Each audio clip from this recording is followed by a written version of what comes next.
Hey YouTube, it's January 2021. I thought I'd bring you back and give you a few details about what's going on here at the farm and a few things that might come up on the channel here in the next few months.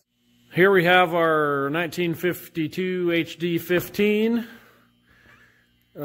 We had a little issue on a pond job. Actually had a bearing go out in the transmission. This is a new cable here. We just aren't able to spool it in yet. I'll bring you up top. Take a look here. So this is the transmission. It's actually back in the tractor. We've already replaced the bearing. Everything else in the transmission was good to go. I'm going to put in some new seals right here for the steering shafts. Those should be in. What's holding us up here are these two U-joints on this short shaft. Our local guy wasn't able to get them, so we're still trying to figure out what we can come up with here. Over here is the 47 HD10. Besides some oil leaks and cleaning up, it did have a issue on the right hand side. We lost our clutch over here, so we're doing a clutch replacement on this. Probably get some new brake shoes and give it a good cleaning. We've only had this one a couple of years and it sat outside its whole life, so we'll clean it up and give it some TLC. 471 Detroit, 671 here on the HD15. We got some parts stacked up, hard to see, but here's back to the 10. This does have the Baker Hallmark upright cylinders. We've got the blade off just to make some room in here. And someone before us has converted the early style hydraulic pump over, and the valve, of course, is not original, but it works pretty good, actually. Just need to tighten up some of these fittings. Apparently, they just keep leaking. I'll take you down to the other barn here, and we'll get an update on the HD20. All right, I'm down here in the other building. This is the 1952 HD20 with the 6110.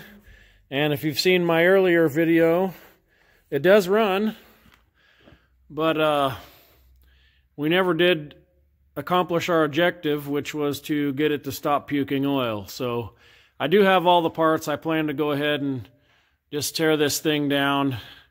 I think the liners and sleeves are just worn, and it just is drinking the oil, because in about a period of an hour and 2 startups, we went through about 2 gallons of oil. So absolutely not acceptable. So I'll have some more videos on this. When we get the other 2 little dozers out of there, we'll get this big guy in there and get it fixed up. And then back here, we have my 59 HD16. It was on the same pond job as the 15. And on the same day, you can see I don't have anything cleaned off here. On the same day, it started knocking, so I decided just to park it rather than keep going and really tear something up. I think we've got a rod bearing out, but it still runs. I can move it around, but I'm not gonna use it until the issue is addressed. So we'll have some footage on this thing probably too when we get to it, but I think I want to get the HD20 fixed up and going here first. It does have a cat cable unit. I don't know if that brings the value up or down. What do you guys think? Anyways, anybody has some stories or things they want to share about Alice Dozers, put something in the comments. But let me know what you think. Catch you on the next time. I do plan on posting some pictures and video. It's probably not going to be substantial. It won't be a Squatch 253 1700 part video series, but I'll lay out the gist of it. And I do want to kind of highlight the 6110 rebuild, because I know there's not very many of them out there.